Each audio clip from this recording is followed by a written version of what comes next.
अस्सलाम वालेकुम वीरो। तहरीर बवजू उर्दू में लिखी है, जरा ध्यान ना सुनना। रुपए की कदर में कमी की वजूहात।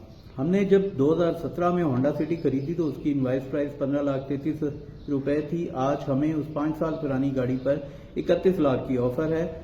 उस वक्त डॉलर की कीमत 109 रुपए थी और 15,33,000 रुपए के 14,064 डॉलर आते थे। आज 2023 मॉडल होंडा सिटी की इनवाइस प्राइस 47,99,000 है और आज इस रकम के 16,909 डॉलर आते हैं।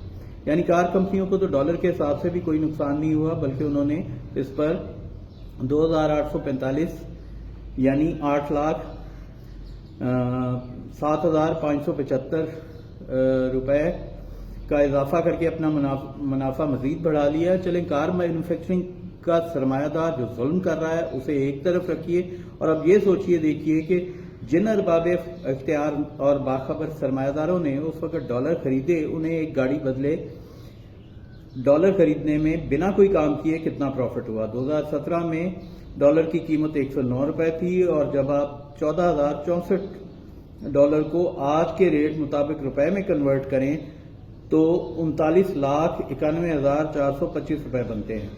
इन लोगों ने डॉलर खरीदकर बिना कोई मिल, फैक्ट्री, कारखाना चलाए 24,58,425 रुपए कमाए। आम पाकिस्तानी समेत नून लीग, पीपल्स पार्टी और तहरीके इंसाफ के कारकुनान को पता हो कि हर आने वाली हुकूमत आते के साथ रुपए की कदर में कमी क्यों और किन के लिए करती है। कहीं मियां मंशा, कहीं जहांगीर तरीन, कहीं अकील करीम डैडी। हर जमात के पास ऐसे बहुत से बिलियन डॉलर मैन हैं जो खुद भी अरबों कमाते हैं और इन्हें भी खिलाते हैं। वरना ऐसी रियासत जिसकी एक्सपोर्ट्स ना होने बराबर हों और जहां एक्सपोर्टर अपने मुलाजमीन समेत टोटल आबादी का 1% भी ना हो, भला अपनी करेंसी की कदर घटाकर महंगाई और गुर्बत में इजाफा क्यों कर करेगी।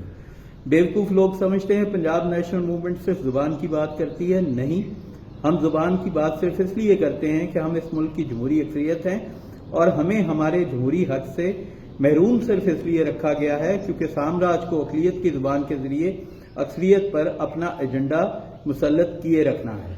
वरना हम जुबान, मुईशत समेत हर उस मुद्दे पर बात करते हैं जो इंसान और इंसानियत से जुड़ा है। आइए इस मुल्क की महकूम अक्सरियत के साथ खड़े होकर अक़लियतों के हुकूक की जंग लड़ें। अव्वल आखिर पंजाब, जीवन पंजाबी लाल।